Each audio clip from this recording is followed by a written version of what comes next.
Update nga pala ako sa aking munting bahay kubo. Ngayon pala may magre-rent nitong aking munting bahay kubo. At ako'y nag-ayos nga pala nito ng kaunti dito sa aking sa aking munting bahay kubo. Maghapon ang pinagagawa ko. Yan, itong coffee bar ko. Yan, inayos ko na rin. Oh. Lagyan ko siya ng ng mini plant dito. Oh. Ang cute-cute nga, tingnan mo, ganda-ganda nung nung halamang ko, malit na paso. Ang cute-cute. Sa itong ko, yan, nilagyan ko rin siya ng itong buteng na nabos na yung laman ng alak. Ay, nilagyan ko siya ng fresh flower din.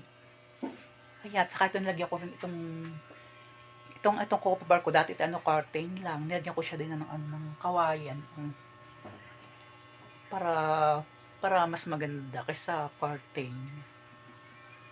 Saka yan, ito, magbibideo ko daw sila, kaya inayos ko na rin siya.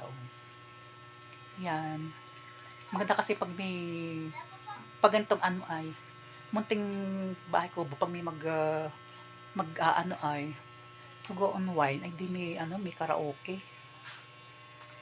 At saka yan, lagyan ko rin siya ng ng ceiling fan, pampadagdag ng lamig na loob ng ng aking munting bahay ko. Syempre, at saka para yung hindi siyang malamok din. Sa papakita ko nga pala yung aking table. Ayan, nalagyan ko rin siya ng fresh flower itong itong aking table dito sa pinakang unahan ng ilalim ng munting bahay kubo ko. Ayan, ito nga pala yung yung maliliit na bulaklak na ngayon nakuha lang dito sa sa farm. So, nalagyan ko siya ng bird of paradise para mag-contrast ng ng kulay. Kaya ang ganda-ganda, napaka-relaxing ng itong may fresh flower pag sa ganitong table. Saka yan, nilinisan ko rin itong itong aking mini fish pan. Binawasan ko siya ng mga dahon-dahon, saka yung nilagay kong lumot na yan. Sa atin may aking yung mga tinanim kong may bulaklak ay bumubulaklak na. Nakakatuwa naman siya. Dami-dami na siya dami ng nabulaklak. Ito nga palang ginawa kong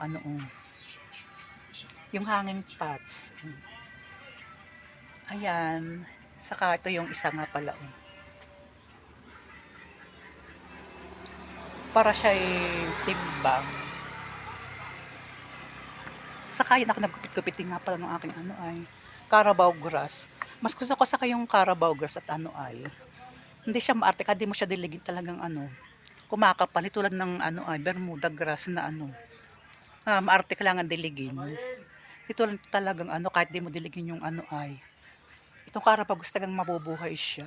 Sige, update ko kayo ulit sa aking munting bahay kubo. At thank you for watching nga pala. At kaya nga pala mag-subscribe sa Jonan Vlogs. Thank you.